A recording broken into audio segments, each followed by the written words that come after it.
As a child, I was sexually abused by both men and women. And then as a teenager, I was raped.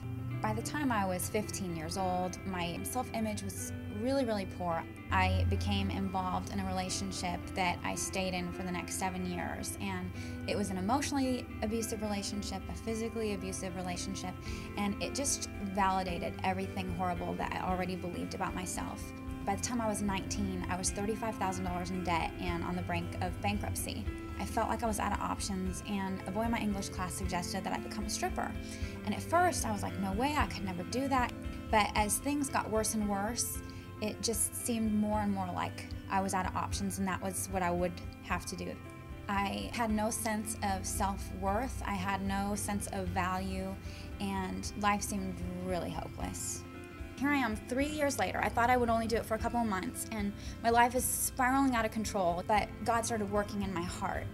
For the next 6 months, I was stripping, and I would go to church on a Wednesday night, and then I would go to the strip club right afterwards. God worked in me to the point where it became unbearable. So I took a step back, and I just had this moment where all of a sudden, all these things that I had been seeing over the past few years that looked normal, I saw them through different eyes, and my heart really broke over it.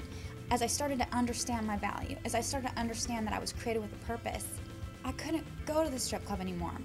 I knew that I was going to have to use my story. My heart still broke, knowing that there were so many women in the club, but I couldn't fathom a way that I would be able to do anything about it. You've got these clubs, and they're surrounded by security guards and bouncers and managers, and, what am I going to do? Walk right in and say, hi,